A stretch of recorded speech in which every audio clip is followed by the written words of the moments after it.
제닛 옐런 미국 재무장관의 기준금리 인상 발언이 한때 금융시장을 뒤흔들었습니다. 인플레이션 우려가 현실화하고 있다는 신호로 받아들여져서 투자자들이 바짝 긴장했는데요. 인플레이션, 과연 글로벌 경제의 발목을 위협하고 있는지 투자자들은 어떻게 대처해야 하는지 알아보겠습니다. 인플레이션 이야기라는 책으로 인기를 얻은 NH투자증권 신환종 FICC 리서치 센터장 전화로 연결돼 있습니다. 센터장님 안녕하세요. 네, 안녕하세요. 네, 잘 보입니까 제가? 네. 예. 네, 센터장님. 네네. 네, 자 옐런 재무장관이 금리 인상 시사를 했는데 발언 가능성 이게 FRB 의장도 아닌데 뭔가 좀 의도된 발언입니까? 실수를 한 겁니까? 어떻게 봐야 됩니까? 그 전반적인 옐런 의장의 그 발언을 보면 금리 얘기는 맨 마지막에 나온 건데요. 그 증세나 아니면 앞에 이제 뭐 인프라 투자나 아니면은 그 이제 뭐 가족계획법 해가지고 그 여러 가지 유동성을 이렇게 풀게 되면은 금리가 오르지 않겠느냐 이런 질문에 대한 그런 답변의 일환으로 잠깐 얘기한 건데 네, 제네 옐런은 재무장관이지 연준 의장이 아니지 않습니까? 그렇죠. 그래서 기준금리, 아니, 정책금리를 얘기한 게 아니고요. 아, 이렇게 된다면 나중에 시장금리가 오를 수 있다. 자, 이런 얘기를 한 것이기 때문에 실제 옐런이 뭐 저기 기준금리가 뭐 빨리 오를 수 있다 이렇게 얘기한 거라고 보기는 어렵고 전반적인 상황에서는 금리 상승의 목표, 금리에 대한 얘기가 목표가 아니라 이렇게 유동성을 많이 재무장관으로서 이렇게 돈을 많이 풀었을 때 나타나는 그 인플레이션이라든가 이런 효과에 대해서 연준이 충분히 대응할 수 있다. 이런 얘기를 한 것이라고 보는 게 맞을 것 같습니다. 네, 그러니까 기준금리 인상을 시사하는 것으로 이렇게 해석하는 건 좀 무리가 있다 이런 뜻이네요. 그럼요. 그 재무장관이 연준 의장한테 네, 뭐 이렇게 저렇게 감나라 배나라 할 수도 없고요. 네, 그 네, 1951년쯤에 연준하고 재무부하고 협정을 합니다. 어, 그 전에는 50년 전에는 연준이 재무부 밑에 있었거든요. 예, 그래서 50년 전까지는 실은 연준이 재무부가 시킨 대로 했다고 본다면 그 뒤로는 이런 독립성이 어느 정도 보장이 되면서 물론 나중에 좀 깨지기도 했습니다만 네, 지금은 이제 그렇게 얘기할 수가 없는 상황이죠. 네. 여튼 이 옐런 장관의 금리 관련 발언이 관심을 끄는 것은 그동안 시장에서 굉장히 걱정하는 야, 뭐 네, 인플레이션이 시작된 거 아니야? 워낙 돈을 많이 풀었으니까. 그런데 네네. 인플레이션이 뭐 국내 물가가 좀 오른다고 하니까 글로벌 인플레이션이 뭐 시작됐나? 이런 걱정들이 좀 있거든요. 센터장님 어떻게 네네. 보십니까? 인플레이션 우리 발목을 그, 지금 네. 적시고 있습니까? 어떻습니까? 이제 아마 조금씩 적셔갈 걸로 보고 있겠고요. 아마 올해 한 중반 이후부터 하반기, 그 다음에 내년쯤까지는 이 인플레이션이 발생을 할 텐데 이게 아주 뭐 엄청난 뭐한 6%, 7% 이런 인플레이션은 아니고 3%, 4% 이렇게 좀 높아가는 이런 인플레이션이 확실히 나오긴 할 텐데 이거를 연준이 보는 것처럼 일시적인 거냐 아니면 구조적으로 상당히 오랫동안 이게 계속 발생할 거냐. 예. 자, 요거가 이제 키라고 볼 수 있을 것 같습니다. 그래서 아, 연준이라든가 이제 그 분석하는 이코노미스트나 이런 분들은 요게 기조적으로 쭉 지속적으로 올라가는 인플레이션이 되기는 예. 이제 경제 성장이라든가 여러 가지 뭐 수급이라든가 이런 것들이 그렇게 좋은 환경이 아니기 때문에 예. 바로 코로나 직전까지도 우리가 저성장의 저물가 저금 이런 거를 고민했지 않습니까? 예. 그런데 코로나 끝나고 이제 정상으로 돌아오는 과정에 일시적인 인플레이션은 있을 수 있겠는데 예. 이게 2010년에도 없던 엄청난 인플레이션이 이제 돌아온다고 보기는 아직 좀 무리가 있다라는 것들이 아, 연준의 판단이고 네. 그런데 제가 이제 책을 쓴 이유는 예. 이게 실은 연준의 판단이 그렇지 실제로 구조적이 될지 아니면 일시적으로 끝날지 올해야 내년에 가봐야 하는데 아직 잘 상당히 헷갈린다는 겁니다. 이거 아, 연구하는 사람도 그렇고 예. 우리가 요거를 아직도 한 번도 경험 안 해봤기 때문에 예. 자 올해와 내년에는 잘 볼 필요가 조심해서 볼 필요가 있다라고 볼 수 있습니다. 아, 그러니까 인플레이션이 완만하게 진행될지 급격하게 진행될지는 올해 정도는 좀 지켜봐야 되겠다 그런 뜻이군요. 올해에서 내년 초까지죠. 예. 내년 초까지, 내년까지요. 그러면 역사를 이렇게 돌이켜 보면 왜 이렇게 투자자들이나 일반 사람들은 인플레이션을 무서워하는 겁니까? 일단 인플레이션이 발생을 하게 되면, 그러니까 인플레이션을 일단은 제가 그 경기 사이클과 함께 경기 사이클로 물가 상황을 한 네 가지로 좀 설명을 드려볼게요. 예. 그러면 보통 인플레이션을 그 모든 상품의 물가가 전반적으로 꾸준히 오르는 겁니다. 예. 그냥 뭐 1%, 2%, 3% 나오는 이런 것들은 그냥 물가 상승률이 1, 2% 정도 이렇게 얘기를 하는 거고요. 네. 막 4%, 5% 이렇게 이 물가 이것도 그렇고 저것도 그렇고 대부분 모든 상품들이 막 꾸준히 오르는 이런 상황이라고 볼 수가 있는 것 같은데요. 네. 반대로 디플레이션이라는 게 있죠. 예. 여기는 상품 가격이 물가가 하락하는 겁니다. 그렇죠. 그리고 돈의 가치가 상승하는 거죠. 거꾸로. 네. 보통 이 두 가지를 아시는데요. 네. 이게 인플레 갔다가 디플레 갔다가 확확 가지는 않고요. 순서대로 네. 디플레이션에서 침체해서 인플레로 가기 중간에 리플레이션이라는 게 있습니다. 네. 심각한 그 디플레에서 이제 그 인플레를 가기 좀 전에 네. 심각한 인플레 정도는 아닌데 물가가 2%, 3%씩 회복이 되면서 예. 뭐랄까요? 지금 뜨뜻미지근한 경기 상황도 나쁘지 않고 네. 지금은 예. 리플레이션 시대라고 보는 경우가 많습니다. 지금 현재는. 그렇죠? 리플레이션. 네, 인플레로 가기 직전. 인플레 전에. 가기 그다음에 직전에 이제 나중에 완만한 그렇죠. 물가 뜨뜻미지근한. 상승. 네.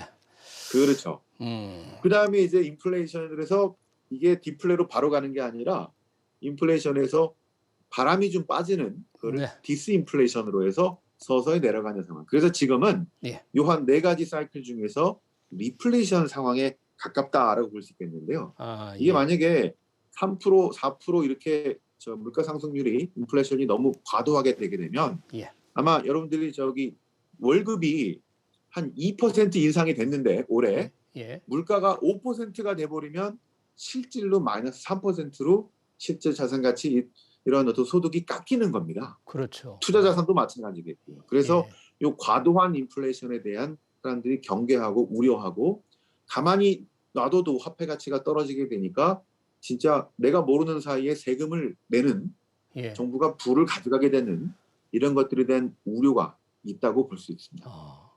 그러니까 인플레이션율 이상으로 소득이 늘지 않으면 결국은 손실을 입는 그런 꼴이 된다 그런 얘기네요. 그렇습니다. 그렇다면 자, 돈 가치가 떨어진다는 얘기인데 뭐 완만한 리플레이션에서 본격적인 인플레이션이 될 때 미리 이제 올해와 내년까지 좀 지켜봐야 한다고 하지만 미리 어떤 손실을 방어할 수 있는 막을 수 있는 수단은 무엇이 있을까요? 그 여러 가지 방법들이 있는데요.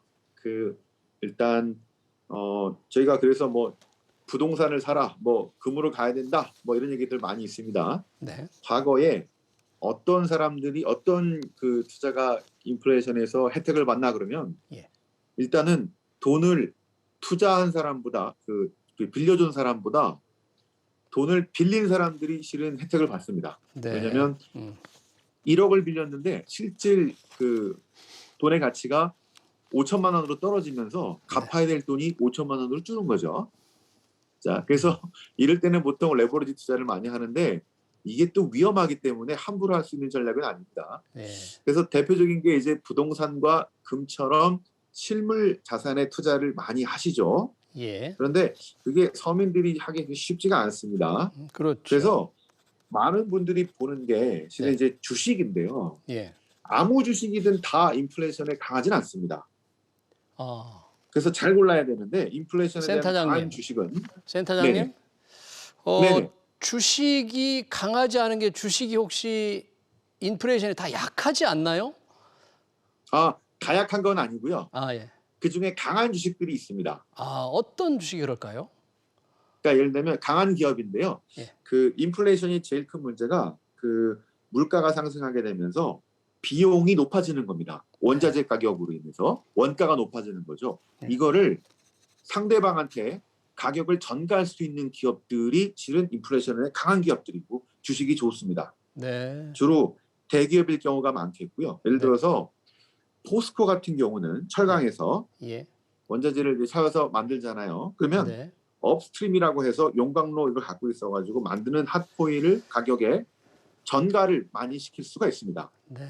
이런 데들은 인플레이션에 강한 기업의 대표적인 케이스죠. 네. 그리고 여러 파트를 보면은 그 가격을 소비자들이나 아니면은 뭐 다른 기업한테 전가할 수 있는 그런 기업들이 많이 나와 있는데요. 주식에서도 전반적인 게 아니고 이렇게 가격을 전가할 수 있는 힘이 있는 그런 네. 기업들을 하면 좋겠고요. 네. 채권에서도 기회가 있습니다.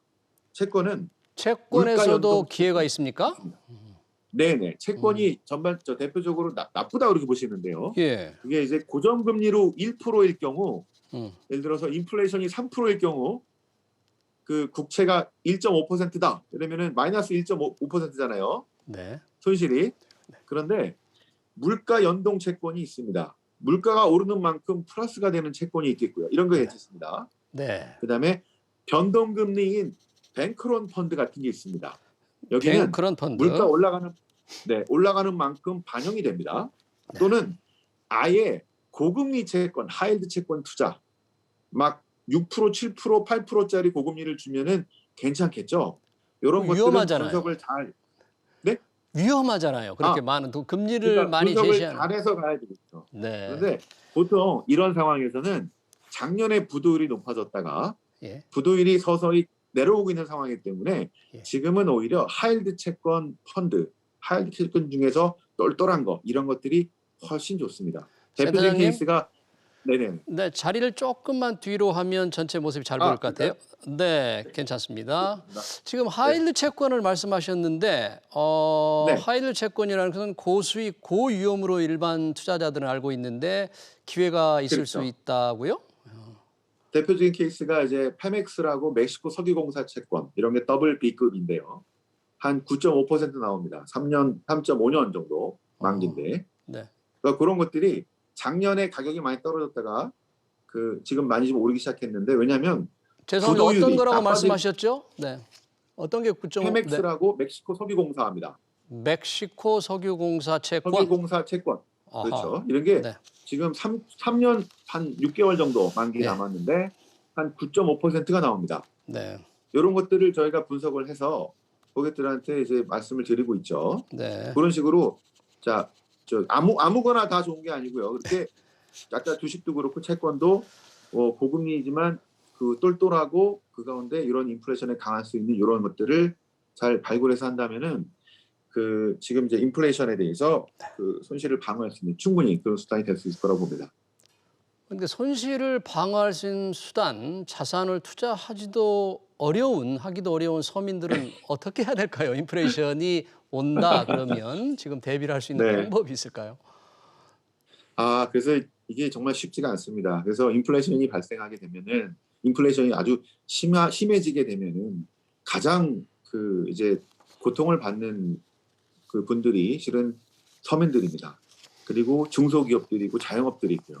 그래서 일단은 어려울 텐데 제 생각에는 그럼에도 불구하고 예금이나 너무 안전한 것들 하면은 그냥 앉아서 1%, 2%씩 까먹게 됩니다. 그래서 예. 어떻게든 금융 투자를 해보시는 게 좋을 것 같은데요. 네. 대신에 자산 배분을 해야 됩니다. 네. 누가 좋다고 해서 주식을 막 하는 게 아니고요. 네. 그다음에 너무 안전한 채권 이렇게만 가는 게 아니라 네. 분산을 하는 겁니다. 네. 그게 왜 필요하냐면요. 1920년대 예. 대공황 때 바로 직전에요. 예. 독일의 바이마르 공화국 뭐 이런 거 아시지 않습니까? 네. 엄청난 인플레이션이 발생했던 거예요. 예. 근데 독일뿐 아니라 1920년대까지 15년, 16, 17 해가지고 1차 세계대전 그쯤에서 미국도 영국도 전 세계적으로 엄청난 인플레이션을 봤습니다. 그래서 네. 1920년대에 미국 투자가들이 어떤 전략을 했냐면은 그때 예. 보니까 차입했던 사람들이 돈을 엄청나게 벌더라고요. 네.